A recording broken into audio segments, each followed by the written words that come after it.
Bueno, buenos días, mi nombre es Flavio. Vamos a iniciar una serie de teóricos que podrían resumirse bajo el título de mecanismos genéticos básicos, y en esos teóricos lo que vamos a ver son los distintos mecanismos a través del cual ocurre el flujo de información en los seres vivos.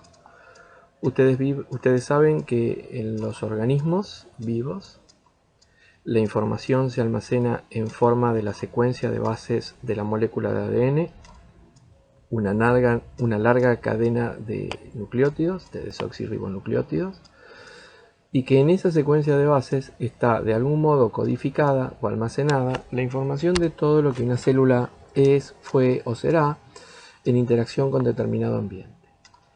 Lo que vamos a ver en estas clases tiene que ver cómo esa información pasa de una generación a la otra cuando una célula se divide a través del mecanismo de replicación. Ese mecanismo de replicación lo que intenta realizar son copias idénticas del ADN que le da origen. Como les digo, lo más idénticas posibles en el corto plazo, garantizando la máxima fidelidad de copia posible. Dado que el ADN, dado que esa molécula con información puede ser alterada, es imprescindible que existan mecanismos de reparación para garantizar esa fidelidad de copia, para garantizar que esa molécula que contiene la información no experimente cambios. Ahora, a largo plazo, en la vida de las poblaciones, es necesario que el ADN, que el material genético o que la información genética tenga variabilidad para poder enfrentar alteraciones o cambios ambientales. Esa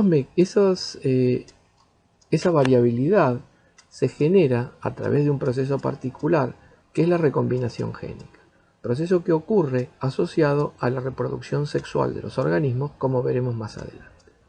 Es decir que, en principio iniciaremos el estudio con la replicación del ADN o cómo esa información se perpetúa de una generación a la otra, cómo se repara ante la posibilidad de la existencia de errores y cómo a largo plazo se recombina para aumentar la variabilidad. Ahora, el ADN es una molécula que contiene la información. Es un manual con las instrucciones de lo que tenemos que realizar, en qué momento realizarlo frente a determinada situación ambiental. Pero no son las herramientas, es simplemente la información de cómo hacerlo. Esas herramientas en los organismos vivos son las proteínas y básicamente las enzimas. Entonces, en la vida de un organismo, lo que necesitamos es que esa información almacenada en la secuencia de bases se convierta en la información de la estructura tridimensional de una proteína. Para eso existen otros dos procesos que vamos a estudiar. Cómo un segmento de la información general contenida en el ADN se copia o se transcribe a una molécula lábil, que es el ARN de corta duración, y cómo esa molécula de ARN se traduce a la estructura tridimensional de una proteína. ¿Sí? Ustedes ven acá el término traducción y es exactamente lo que ocurre. Estamos pasando de un lenguaje de bases a un lenguaje de aminoácidos. Eso es general, ¿sí? Es lo que en algún momento se conocía como el dogma de la biología molecular. Ocurre en todos los organismos. Es la ley central de la distribución de información en los seres vivos. Sin embargo, últimamente nos hemos encontrado con algunas excepciones. ¿Sí? Por ejemplo, en rojo, ustedes tienen acá en esta parte superior, el pasaje de información del ADN al ARN. A partir de la información del ARN es posible sintetizar moléculas de ADN. De hecho, esto es lo que hacen, por ejemplo, los retrovirus. Y otra excepción a este flujo de información tiene que ver con el posible pasaje de información de una proteína a la otra. ¿Sí? Esto sería lo que ustedes conocen o seguramente escucharon nombrar como priones o proteínas prión. Así, vamos a iniciar esta charla con el primero de los procesos, la replicación del ADN, cómo a partir de una molécula de ADN se obtienen dos copias idénticas de la misma.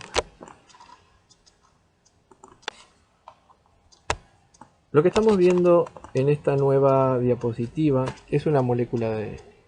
¿Qué características generales nos permiten decir que es una molécula de ADN? Repasemos algunas cuestiones que ustedes ya vieron en trabajos prácticos precedentes. La primera es que se trata de una doble hebra. Las moléculas de ADN están constituidas por dos monohebras. Esas dos monohebras se organizan en forma antiparalela, mientras en una de ellas, por ejemplo la naranja, que tenemos a la derecha, los nucleótidos están posicionados formando una secuencia que va de 3' a 5', en la otra hebra esa secuencia se invierte y están en dirección 5' a 3'. Es decir, que las dos cadenas son antiparalelas. Las dos cadenas también son complementarias, ¿sí? A cada base púrica de una de ellas le corresponde una pirimídica de la otra. Las bases púricas, los rectángulos más grandes, bases constituidas por dos anillos, ¿sí? Fíjense que se aparean con una pirimídica. Pero no con cualquier pirimídica. Ese apareamiento es específico. La base púrica guanina interacciona específicamente a través de 3 puentes de hidrógenos con la pirimídica citosina, y la base adenina interacciona a través de 2 puentes de hidrógenos con la base pirimídica timina. Y es precisamente la timina otra de las diferencias, ya que las moléculas de ADN tienen timina, mientras que las moléculas de ARN tienen uracilo. La característica tal vez más distintiva es la presencia de desoxirribosa. Las cadenas polinucleotídicas se originan por la polimerización de nucleótidos, en este caso de desoxirribonucleósidos trifosfato. Desoxirribonucleósidos, la base y el azúcar, con 3-fosfato. Estos desoxirribonucleósidos, como su nombre lo indican, tienen desoxirribosa. Fíjense en la posición 2 de la ribosa que falta un oxidrilo, es decir, que tenemos desoxirribosa, una característica bien distintiva de lo que es el ADN. Entonces, dos cadenas complementarias, antiparalelas, timina en lugar de uracilo y desoxirribosa en lugar de ribosa. Una característica, o esas dos características, ser complementaria y antiparalela, vamos a ver que de algún modo condicionan todos los procesos o muchos de los mecanismos genéticos básicos que vamos a estudiar más adelante. Así que empecemos a tenerlo en cuenta. La otra característica que podemos de algún modo empezar a vislumbrar en esta diapo tiene que ver con cómo se sintetizan estas cadenas, ¿sí? Las cadenas polinucleotídicas se sintetizan por polimerasas. Todas las polimerasas conocidas, ya sea ADN polimerasa o ARN polimerasa, lo hacen sintetizando cadenas en dirección 5' a 3'. La dirección de crecimiento de una cadena es 5' a 3'. Fíjense, lo tenemos representado en esta parte de la diapositiva, como el nucleótido entrante, este desoxirribonucleósido trifosfato que se incorpora o que incorpora la ADN polimerasa, lo hace a un extremo 3' libre de la cadena en crecimiento. De modo tal que al unirse covalentemente este nucleótido, nos va a quedar una cadena que está creciendo en dirección 5' 3'. Todas las polimerasas, ya sean ADN como ARN polimerasas conocidas, sintetizan en dirección 5' 3'.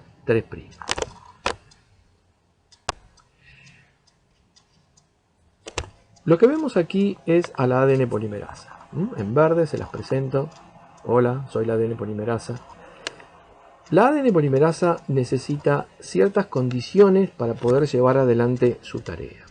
En primer lugar, necesita los sustratos, que para el caso de la ADN polimerasa son, como mencionamos, los desoxirribonucleósidos trifosfato. Pero por otro lado, necesita un extremo oxidrilo libre 3' de un nucleótido apareado donde incorporar ese nucleótido que está entrando a la cadena. Asimismo, necesita una cadena que le sirva de molde o de templado sobre la base de la cual determinar cuál es el nucleótido correcto que corresponde a esa cadena de crecimiento.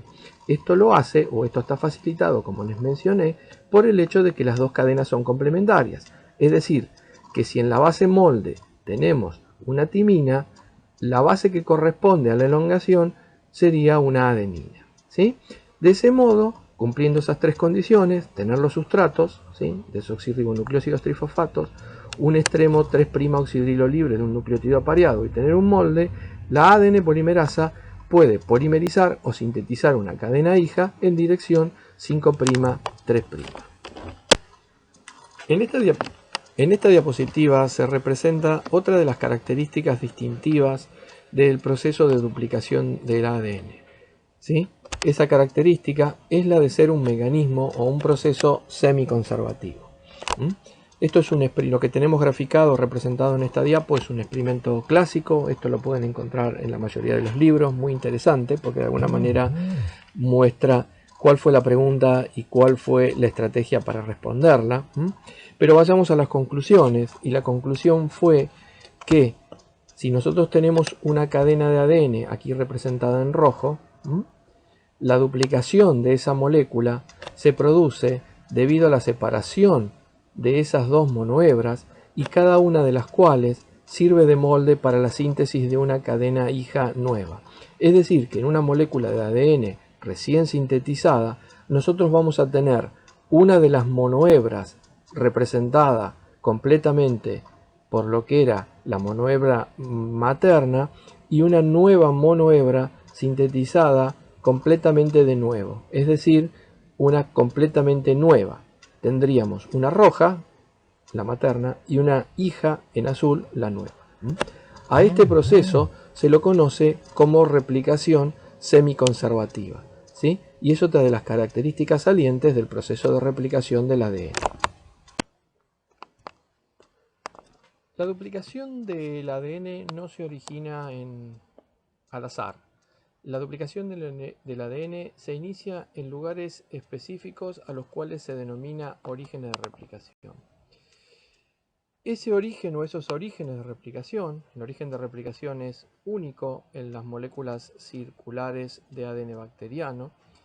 Es una región particular de esa secuencia de ese ADN, rica en pares adenina-timina debido a la mayor facilidad con que puede romperse esta interacción.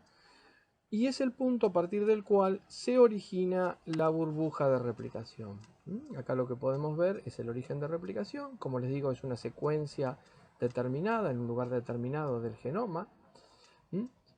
A través de la interacción con una serie de proteínas se origina una burbuja de replicación. Esa burbuja de replicación tiene dos horquillas en cada uno de sus extremos, una de ellas, que avanzan en direcciones opuestas, ¿sí? Produciendo una extensión de esa burbuja de replicación.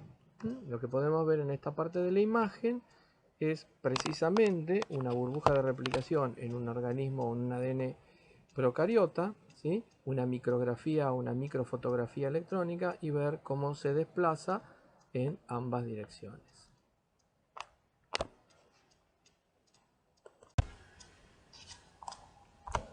Como mencionamos en la diapositiva anterior, en los extremos de las burbujas de replicación tenemos dos horquillas, ¿sí? Cada una de esas horquillas dentro de una burbuja avanzan o se abren en dirección opuesta. La horquilla que tenemos representada en esta diapo, imaginémosla que se está abriendo hacia la base de la diapositiva. Imagínenlo como un cierre que se está abriendo, que se está descorriendo hacia la parte basal de la diapo. Nosotros dijimos que las dos cadenas son antiparalelas, y dijimos que las ADN polimerasas siempre sintetizan en dirección 5'3'.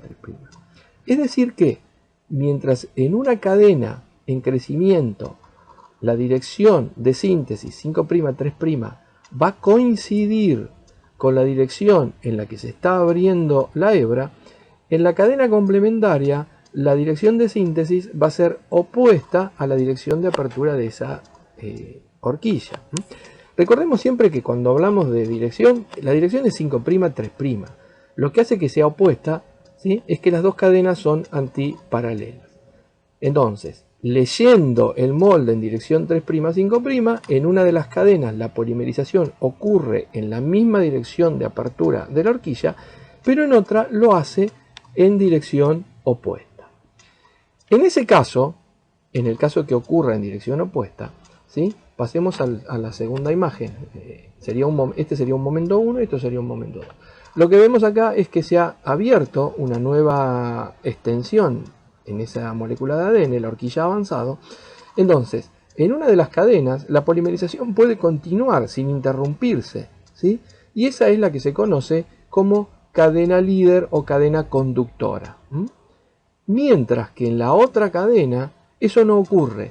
La ADN polimerasa avanza en dirección 5', 3', alejándose del vértice de la horquilla, ¿sí?, pero una vez que termina de sintetizar un fragmento, debe volver hacia atrás hacia el lugar donde se está comenzando a abrir esa horquilla y a partir de ahí volver a sintetizar en dirección 5', 3' hasta encontrar el fragmento precedente, ¿sí? Eso se llama un mecanismo de síntesis de punto y hacia atrás. Y eso genera otra de las características de la duplicación del ADN. Mientras una cadena se sintetiza en forma continua, otra lo hace en forma discontinua, en fragmentos. Fragmentos que se llaman fragmentos de Okazaki debido a su descubridor. Esa característica hace que la duplicación del ADN sea un proceso semidiscontinuo, ¿sí? Semidiscontinuo. Una cadena lo hace en forma continua y otra lo hace en forma discontinua. Bien, una característica importante que habíamos mencionado es que el proceso de duplicación de ADN tiene que generar copias lo más parecidas a la molécula original. Tiene que existir una elevada capacidad de copia.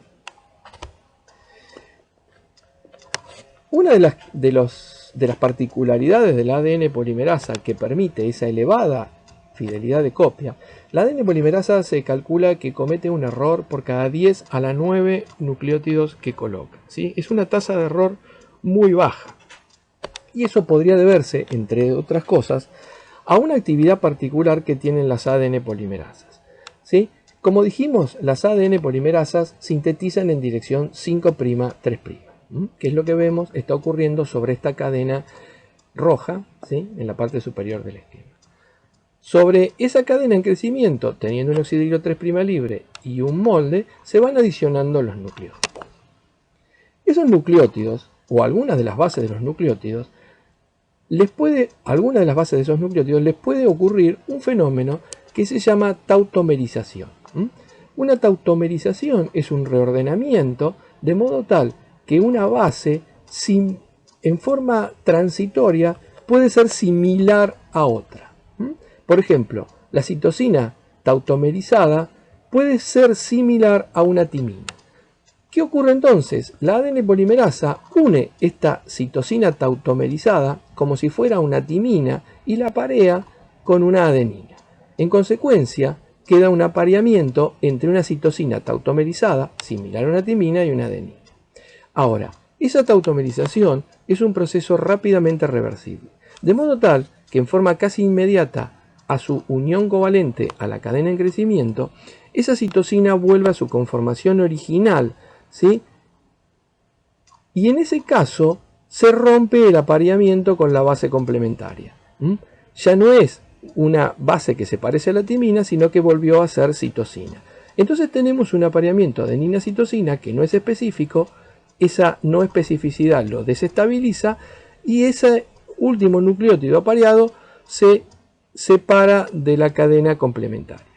No se libera porque está unido covalentemente, pero queda separado. Y esa situación, ¿sí?, de un segmento 3' oxidrilo no apareado es un bloqueo para la continuación de la elongación por la ADN polimerasa, ¿sí? La ADN polimerasa no puede avanzar y queda bloqueada.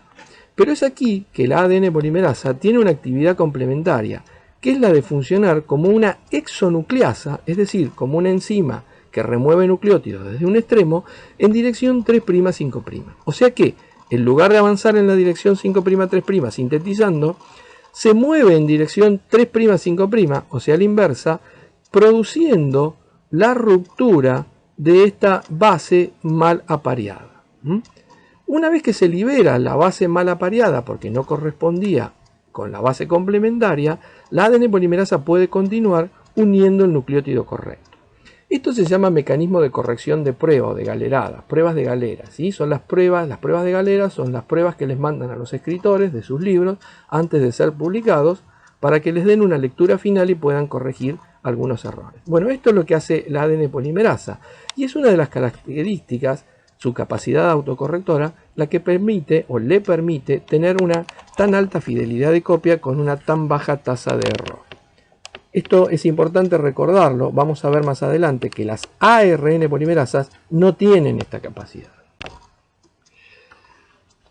Un punto importante a tener en cuenta es que las cadenas, como dijimos, crecen en dirección 5', 3', y eso tiene mucho que ver con la posibilidad o no de existir este mecanismo de corrección. ¿Por qué?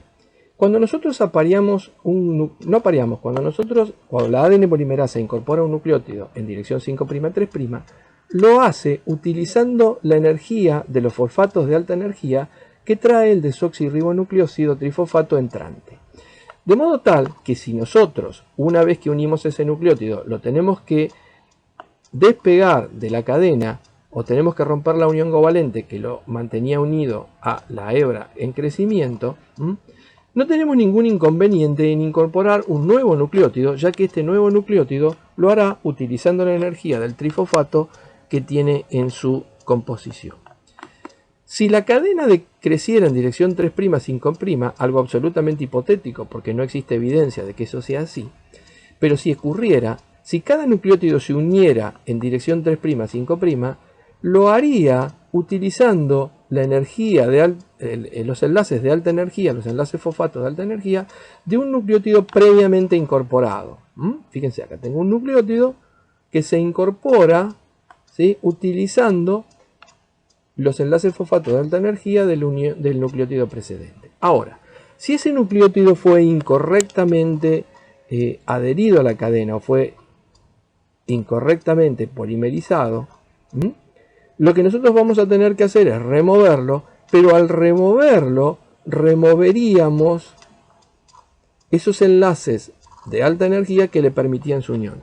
Es decir, que quedaría una secuencia o una cadena reparada, si ustedes quieren, pero donde se aborta la posibilidad de continuar incorporando nucleótidos, ¿sí?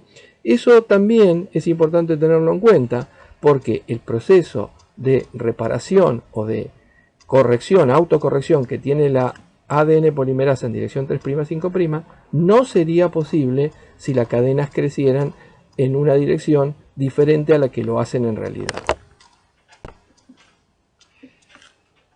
¿Qué ocurre una vez que la ADN polimerasa avanzó, sigue sintetizando, pero ya no está en un sitio particular donde se ha producido una alteración?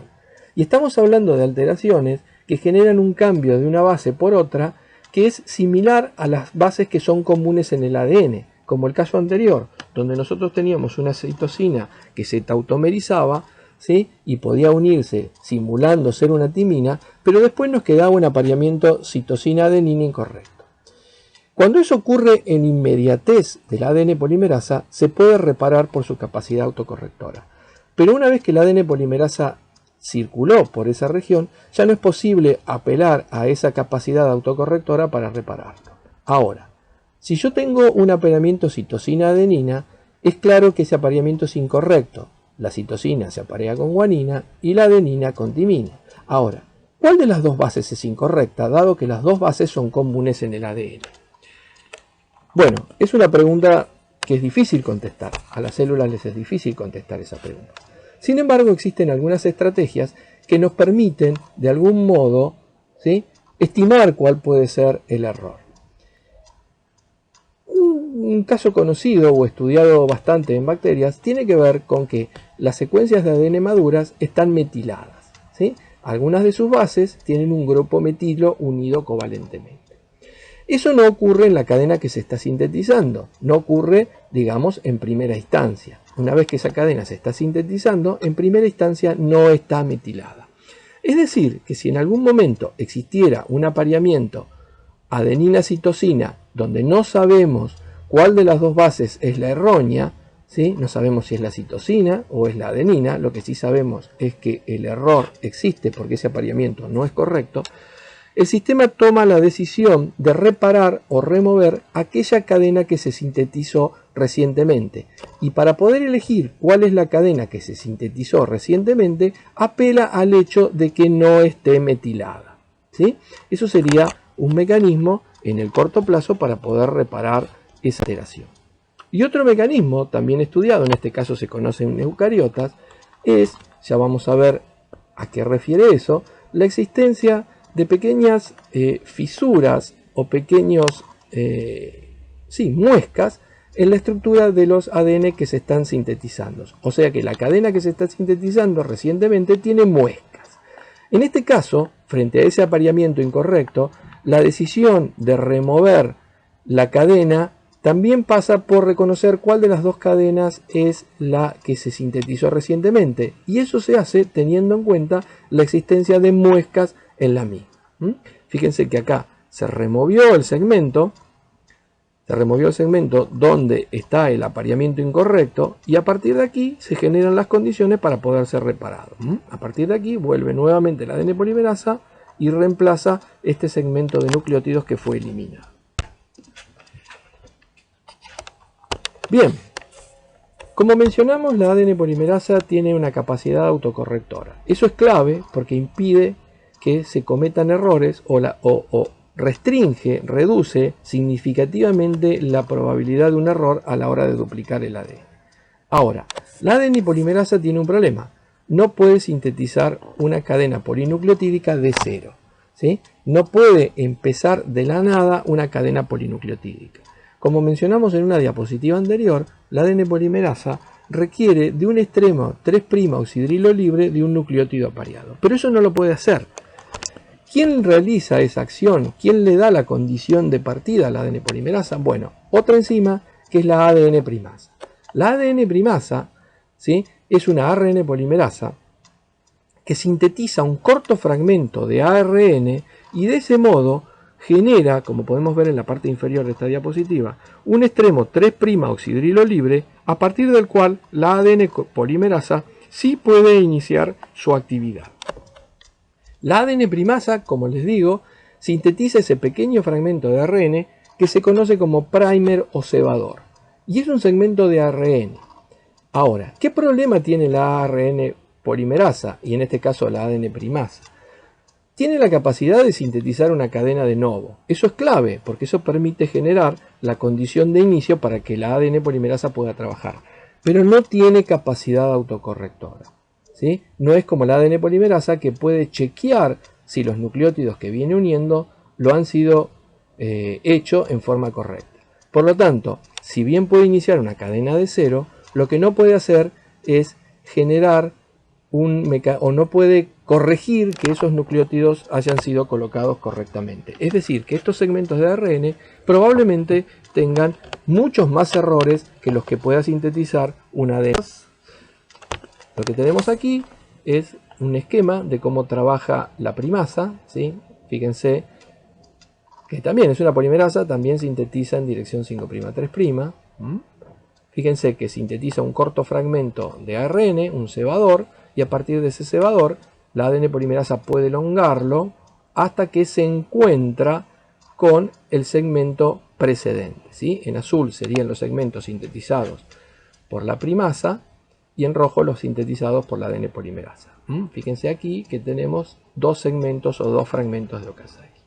Como dijimos, este fragmento de ARN tiene que ser removido. Ya vamos a ver que eso ocurre a través de una actividad especial de la polimerasa o de una de ellas, en los procariotas al menos. Ese fragmento tiene que ser removido debido a la alta probabilidad de errores que tengan, y ese espacio es reemplazado por la ADN polimerasa hasta que genera o queda una muesca donde falta una unión entre el fragmento recientemente formado y el fragmento que se formó precedentemente. Ese espacio que queda es debido a que estamos en presencia de dos extremos, el 3' oxidrilo y el 5', que no están energizados, y como dijimos, para unir covalentemente un nucleótido al otro, necesito enlace fosfato de alta energía. Ninguno de los dos extremos está energizado, y por lo tanto, en ese punto de unión entre dos fragmentos, queda un puente o una unión fosfodiéster que no se puede realizar. No se puede realizar por la ADN polimerasa, pero sí se puede realizar esa unión a través de una nueva enzima que es la ADN ligasa. ¿Qué capacidad tiene la ADN ligasa? Lo que estamos viendo en esta diapositiva es el mecanismo de acción de la ADN ligasa. La ADN ligasa lo que puede hacer es, utilizando el ATP como sustrato, energizar el extremo 5' de esa muestra, generar una unión fosfato de alta energía, y a partir de esa unión fosfato de alta energía sí producir la unión covalente 5'3', y por lo tanto sellar la muesca. Es decir, que quien sella esa muesca que no puede terminar de completar la ADN polimerasa es una nueva enzima que es la ADN ligasa.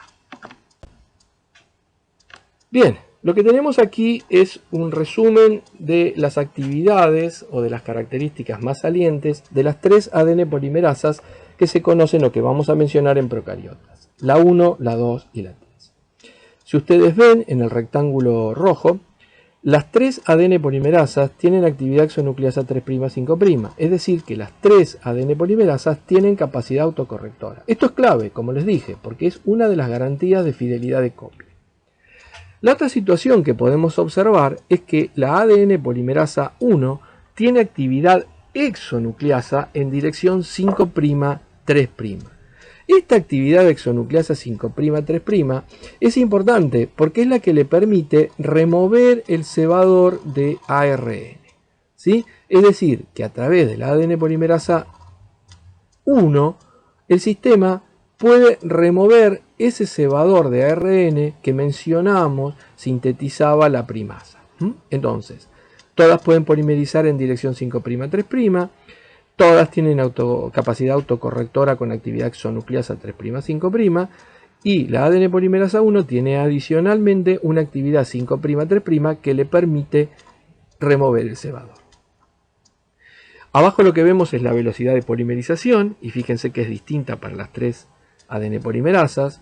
La ADN polimerasa trabaja a baja velocidad, 16 a 20 nucleótidos por segundo. La ADN polimerasa 3 trabaja a una velocidad muy alta, 250 1000 nucleótidos por segundo, puede unir a una cadena en crecimiento. Y otra cosa que vemos finalmente es lo que se llama la procesividad, ¿sí? ¿Cuántos nucleótidos puede colocar una ADN polimerasa en una cadena en crecimiento previo a su disociación del sistema? Fíjense que la ADN polimerasa 3 es la que mayor procesividad tiene, con aproximadamente 500.000 nucleótidos antes de desprenderse. En conclusión, dada su elevada velocidad, dada su elevada procesividad, la encargada básica de la duplicación del ADN, al menos en los procariotas, es la ADN polimerasa 3.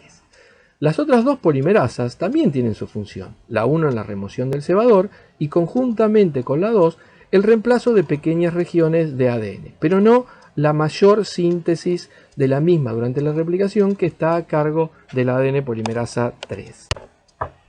Lo que tenemos acá es una visión de conjunto de lo que vinimos mencionando.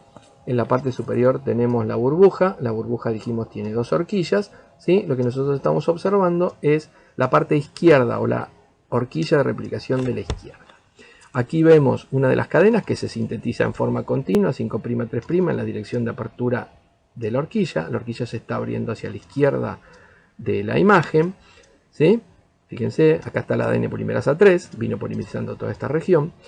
Y en la otra cadena, ¿sí? Que es la retrasada, la cadena complementaria es la retrasada, lo que tenemos es la síntesis discontinua o en fragmentos de Okazaki.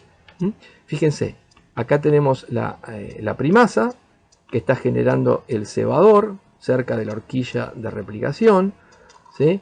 Una vez que se sintetiza este cebador, puede venir la ADN polimerasa 3 y elongar la cadena, y esa cadena la elonga hasta toparse con el fragmento de Okazaki previamente formado. Estos, fíjense, a medida que nos desplazamos hacia la derecha, son los fragmentos que se sintetizaron con anterioridad al que se comienza a sintetizar aquí. Recuerden que es un tipo de polimerización por punto y atrás, ¿sí?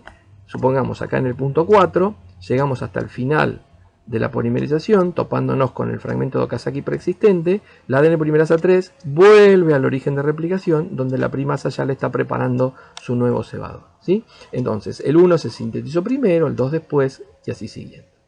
Fíjense, aquí, entre el 2 y el 3, que ya está trabajando la ADN polimerasa 1, o sea, la encargada de remover el cebador. Tengo que remover ese fragmento de ADN. Aquí, en el 1, ese fragmento ya se removió.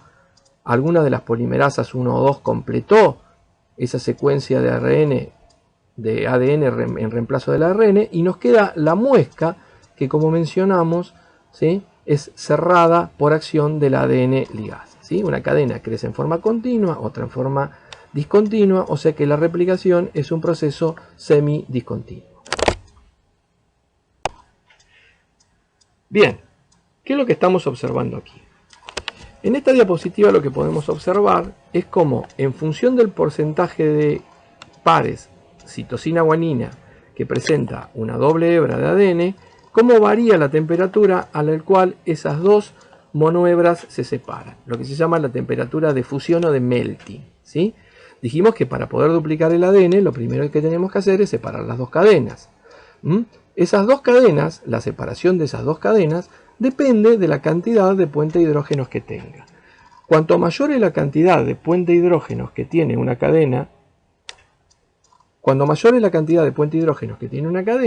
mayor es la temperatura de melting o de fusión, ¿sí? Supongamos, nosotros estamos hablando de una cadena que tiene un porcentaje de pares citosina-guanina de alrededor del 50%, necesitaríamos una temperatura de 90 grados para poder separar esas dos cadenas. Ahora, yo les pregunto, ¿cómo hacemos si somos un sistema que trabaja a temperaturas 37-40 grados? ¿Cómo hacemos para abrir las hebras de ADN cuando necesitamos una temperatura de 90 grados? ¿Existen organismos que viven a 90 grados? Sí, pero la gran mayoría no. Entonces, ¿cómo duplican su ADN?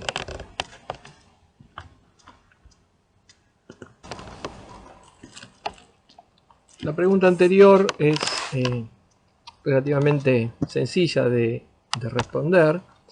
Esa apertura de las hebras, que en condiciones, llamémosle, o en determinadas condiciones necesita una temperatura por arriba de los 90 grados, 80-90 grados, en situación fisiológica se resuelve con la presencia de una enzima. Esa enzima es la que se conoce como helicasa, ADN helicasa, en esta diapositiva es la que tienen en amarillo. Esa ADN helicasa interacciona con una hebra del ADN, con una monohebra del ADN, a la altura de la burbuja de replicación, y a partir de ahí se desplaza, produciendo la ruptura o la separación de los puentes de hidrógenos que mantienen unidas a las dos monohebras. Eso lo hace con gasto de energía. Este desplazamiento del ADN helicasa por la hebra o por una monohebra de ADN produciendo la separación de la doble hebra, ¿sí?, se genera con gasto de ATP. Acá tenemos una modelización, una estructura de la proteína, y vemos como de alguna manera forma una especie de anillo sobre una de las hebras, avanzando y desplazándose en la dirección de apertura de la hebra.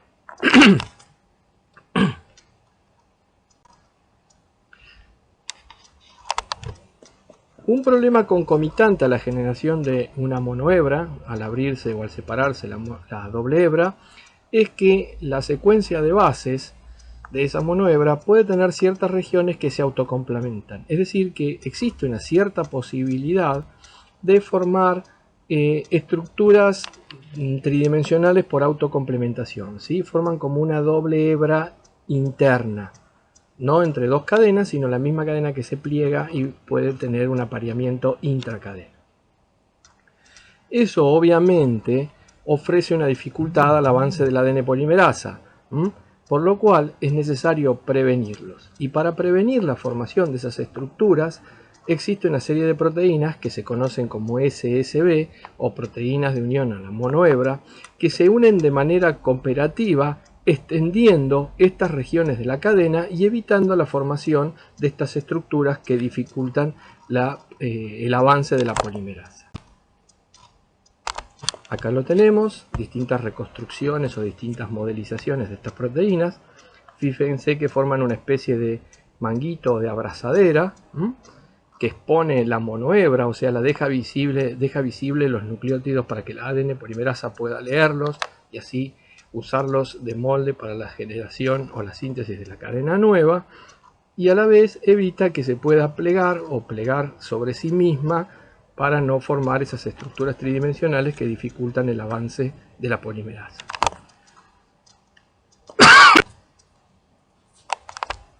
Otra proteína que participa en este proceso, u otra serie de proteínas que participan en este proceso, son las que se conocen como pSNA. ¿Sí? Esta pSNA o estas proteínas forman una especie de agarradera deslizante a la cual se une el ADN polimerasa y la mantiene de algún modo unida en toda la extensión de su trabajo, ¿no? Mientras la ADN polimerasa polimeriza, se mantiene unida al ADN a través de esta abrazadera deslizante. Esta abrazadera deslizante de alguna manera es la que condiciona la procesividad de la ADN polimerasa. Acá tenemos lo mismo, ¿sí? Acá está la ADN polimerasa con su agarradera deslizante. El cebador sintetizado por la primasa, como la ADN polimerasa lo elonga hasta generar o hasta llegar al fragmento de Okazaki precedente.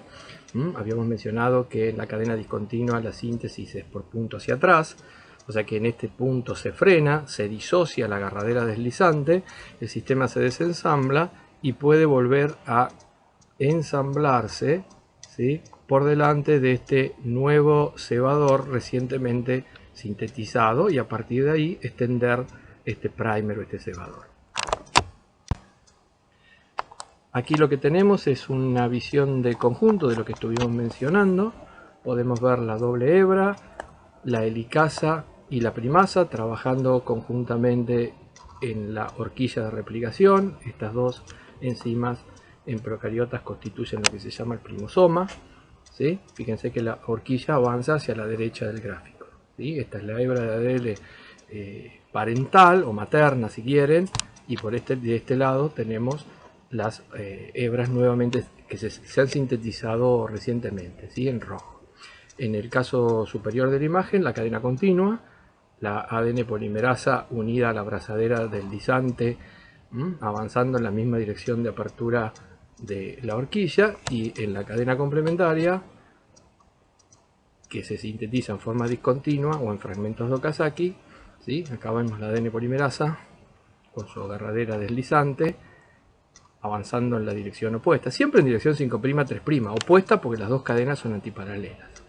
En este segmento de monohebra recién abierto o nuevamente abierto por el avance de la horquilla, vemos las SSB, y aquí vemos cómo la primasa está sintetizando un nuevo cebador para cuando esta polimerasa alcance el comienzo de un fragmento de Okazaki precedente pueda volver hacia atrás, ¿sí?, y generar este nuevo fragmento.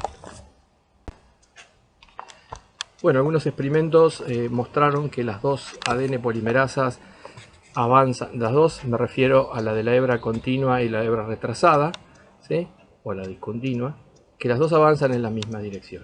Como ya dijimos, o como no hay demostración de que existan polimerasas que trabajen en otra dirección que no sea 5', 3', el avance simultáneo en la misma dirección se explica debido al plegamiento de la cadena retrasada, ¿sí?, que es la que tenemos acá abajo. Entonces, al estar plegada, da la impresión que estas dos polimerasas se mueven en la misma dirección. Pero en la realidad, si pudiéramos extender esta cadena que tenemos plegada por debajo hacia acá atrás, hacia el vértice inferior izquierdo de la imagen, ¿sí?, podríamos ver que están avanzando en forma antiparalela. Como muchas veces decimos, en biología se trabaja con modelos, con interpretaciones de la realidad, con esquemas que nos permiten de alguna manera explicar hechos observados o medidos a través de algún tipo de herramienta técnica, pero modelos, ¿sí? Esta sería la realidad. Esto es una micrografía electrónica de lo que sería este complejo que tenemos acá modelizado, ¿no? Fíjense que parece un osito blanco caminando arriba de un cable. La interpretación es esta que estuvimos mencionando. Pero de nuevo, son modelos, ¿no? Modelos que, como saben ustedes en ciencia, son válidos para un determinado lugar, para un determinado momento, pero pueden ser sujetos a variación en función del aporte de nueva evidencia. Bien, si ustedes alguna vez enrollaron una bandita elástica, la fijaron con una chinche a una superficie y por el otro extremo intentaron separarlas, van a ver que por delante de lo que sería el equivalente a nuestra horquilla de replicación, se genera una torsión o un enrollamiento, un superenrollamiento de esa bandita elástica. Al no poder girar sobre su eje, se acumula tensión y se produce el superenrollamiento. Eso mismo ocurre cuando se separa el ADN por delante de la horquilla de replicación, ¿sí? La horquilla de replicación la tenemos aquí está el ADN polimerasa, ¿sí? A medida que la horquilla avanza se genera una especie de enrollamiento por delante de esa horquilla que puede llegar a la ruptura de la molécula de ADN. Para que esto no ocurra, existe una serie de enzimas que se llaman topoisomerasas. Las topoisomerasas, vamos a mencionar la topoisomerasa 1 y 2, en este caso tenemos la topoisomerasa 1, ¿sí? En este caso lo que cataliza la topoisomerasa 1 es la formación reversible de una muesca en el ADN. La ADN topoisomerasa 1 se encuentra por delante de la horquilla, en la zona que se acumula tensión. Para aliviar esta tensión, lo que hace la topoisomerasa es producir el desplazamiento de la unión entre dos nucleótidos a la unión de un nucleótido con la enzima, o sea que no pierde la energía de ese enlace, sino que la acumula en el enlace de ella misma con el ADN. Permite la rotación sobre un solo eje del segmento por delante de la horquilla, se alivia la tensión y la topoisomerasa vuelve a sellar esa unión, ¿sí? De modo que no se necesita un gasto adicional de energía. La energía que estaba acumulada en este enlace se transfiere a la energía de enlace a la topoisomerasa y después esa topoisomerasa devuelve esa energía para la formación de la nueva unión, ¿sí? De esa manera se alivia transitoriamente la tensión en esa región del ADN. Así como hay topoisomerasas 1, hay topoisomerasa 2. La topoisomerasa 2 es particularmente importante en los procariotas, donde el ADN tiene forma circular y a veces puede ocurrir que de la duplicación de esta molécula de ADN generen dos anillos uno dentro del otro, ¿sí? Como los anillos de los magos. Lo que produce esta ADN polimerasa es la ruptura transitoria de una monohebra y después de la segunda monohebra, y a partir de esa muesca que genera se produce la liberación de un anillo que estaba contenido dentro de él. La historia es esa, que son nucleasas que permiten de alguna manera aliviar tensiones o solucionar algunos problemas de enrollamiento que pueden darse consecuencia de la mecánica o la dinámica de la replicación del ADN. Acá lo que vemos es la topoisomerasa 2, a diferencia de la topoisomerasa 1, la topoisomerasa 2 necesita ATP para funcionar, pero la lógica en general es la misma, ¿sí? Producir la ruptura de las cadenas para poder aliviar la tensión por delante de la horquilla de replicación. Bueno, lo que podemos ver en esta diapositiva es una esquematización, un modelo de la replicación del ADN en eucariotas, y como ustedes podrán notar, la similitud con la replicación en procariotas es notable. El modelo básicamente es el mismo.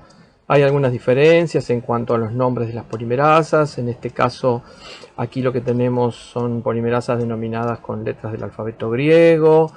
La ADN helicasa funciona de algún modo independientemente de la primasa, no forma un primosoma en el sentido de lo que vimos en procariotas. Esa actividad primasa de algún modo está relacionada con una de las ADN polimerasas, pero como modelo general, como esquema general de la replicación, de la duplicación del ADN, es absolutamente compatible y similar con lo que es la maquinaria de replicación que estuvimos describiendo en organismos procariotas. Un aspecto que ya mencionamos es que en la duplicación del ADN se origina a partir de un origen de replicación. Ese origen de replicación en los cromosomas bacterianos, que como ustedes recordarán son circulares, es único. A partir de ese origen de replicación se genera una burbuja, la burbuja avanza en direcciones opuestas hasta que se generan dos moléculas de ADN hijas circulares, ¿sí? Ese origen de replicación de alguna manera está señalizado dentro de la secuencia de ADN. No vamos a entrar en detalle con esto, son detalles que van a ver más adelante en bioquímica seguramente, pero la historia es que es una región, ¿sí?, particularmente rica en adenina y timina, y ya mencionamos que eso facilita la duplicación, la separación de las cadenas por la menor cantidad de puente hidrógeno, al cual se asocian una serie de proteínas que facilitan el origen de la burbuja sobre el cual se empieza a ensamblar la maquinaria de replicación. En el caso de los eucariotas, debido a la extensión muy importante de su ADN, un origen de replicación no sería suficiente para replicar el ADN en tiempo y forma. Se requerirían muchas horas para duplicar la totalidad del ADN si estuviéramos hablando de un solo origen de replicación. Sumado a que tenemos varios cromosomas, por lo tanto necesitamos más de un origen para cada cromosoma y en general, ¿no? Esto hace entonces que la duplicación del ADN en las células eucariotas se origine a partir de múltiples orígenes de replicación. Esos orígenes de replicación no lo vamos a ver ahora, lo vamos a ver más adelante cuando veamos la regulación del ciclo celular o el control, las estrategias de control de cómo una célula entra al ciclo a su ciclo de replicación, ¿sí? Es un lugar puntual que cumple con algunas condiciones que mencionamos, pero que además tiene una serie de proteínas asociadas, particularmente en el caso de los eucariotas, que permiten una regulación estricta de cuál es el momento y bajo qué condiciones se puede producir la duplicación del ADN, ¿sí? Esto lo vamos a ver cuando veamos las etapas del ciclo celular, ¿sí? Cómo se controla la activación de esos orígenes de replicación y cómo se impide que un origen de replicación activado vuelva a activarse hasta tanto la duplicación del ADN no se complete. Bueno, y para ya ir cerrando con este tema, con la replicación del ADN, otra cuestión que tenemos que considerar es que mientras en los organismos procariotas con su ADN circular hay un origen de replicación, se genera una burbuja, esa burbuja se expande, sus dos horquillas avanzan en dirección opuesta, se generan dos moléculas de ADN circulares hijas, ¿sí? Este ADN, como es circular, no tiene, por decirlo de alguna manera, extremos. En el caso de los cromosomas eucariotas, sí tenemos extremos. Es lo que conocemos como los telómeros de los cromosomas, ¿sí? La palabra telo refiere al extremo, los telómeros. ¿Qué ocurre en el telómero? Bueno, como podemos ver en el panel superior, en la primera imagen, nosotros tenemos una de las dos monohebras que constituyen la hebra de ADN, ¿sí? Con un segmento faltante. Este segmento faltante, o esta región incompleta de la nueva cadena sintetizada, corresponde al lugar que ocupaba en su momento el cebador a partir del cual esa cadena se elongó. Esta situación genera un extremo pegajoso en el cromosoma, ¿sí? Lo cual puede causar ciertos problemas porque, por ejemplo, pueden permitir que los cromosomas se peguen entre sí. La otra cuestión relacionada es que en cada ciclo de división se pierde o se podría ir perdiendo una región particular de este extremo. Es potencialmente posible que ese extremo monohebra, ¿sí?, se acorte o pierda una pequeña secuencia en cada ciclo de división. ¿Qué características tiene esta secuencia del extremo o teloméricas? Estas secuencias del extremo o teloméricas tienen una característica, que es una región, ¿sí?, constituida por pequeñas repeticiones de nucleótidos. Por ejemplo, acá tenemos G, G, G, T, T, G, ¿sí? Entonces, en ese extremo hay una serie de secuencias G, G, G, T, T, G que se repite. Es una secuencia altamente repetitiva localizada en el extremo. Y estas secuencias se van perdiendo en cada ciclo de división. El problema de esto es que puede llegar a un punto en que, perdidas todas las secuencias teloméricas, un cromosoma empiece a perder información importante o vital para la vida de esa célula. ¿Eso ocurre normalmente? Hay distintas hipótesis respecto a la importancia de los telómeros. Una de ellas es que pueden funcionar como un reloj biológico para la célula. Las células pueden reproducirse hasta que en un determinado momento la extensión de ese telómero se redujo al mínimo compatible con la vida y la célula deja de dividirse. Ahora, existen algunas células que por condiciones particulares requieren ciclos continuos de división celular, particularmente en determinadas etapas del crecimiento. ¿Cómo se compatibiliza eso con lo que estuvimos viendo anteriormente? En esos casos particulares, lo que existe es la acción de una enzima particular que se conoce con el nombre de telomerasa. Una telomerasa es una enzima que actúa replicando los extremos de los cromosomas. Esta telomerasa, ¿sí?, aquí representada en verde, tiene unido, como parte de su estructura, un pequeño molde, si se quiere, o templado de ARN. Este molde o templado de ARN es complementario de la secuencia telomérica, de modo tal que la telomerasa puede aparear este segmento de manera complementaria con el del telómero. Hecho esto, ¿sí?, o generada esta situación, ¿qué tenemos? Tenemos un molde, tenemos un extremo 3' oxidrilo libre, y la telomerasa puede iniciar la síntesis o extender este segmento monohebra en dirección 5'3', ¿sí?, de alguna manera compensando estas pequeñas secuencias teloméricas que se fueron perdiendo en cada ciclo de replicación.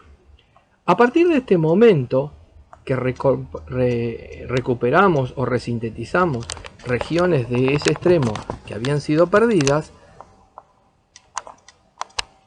podemos entrar a la segunda etapa, y es, tenemos un extremo 3' oxidrilo libre, tenemos un molde. A partir de aquí, la ADN polimerasa puede reconstituir este segmento que faltaba por la eliminación en su momento del cebador que le dio origen o a partir del cual se inició el crecimiento de la cadena. De esta manera tenemos recuperado el extremo y de alguna manera evitamos el acortamiento del cromosoma y las consecuencias de este proceso.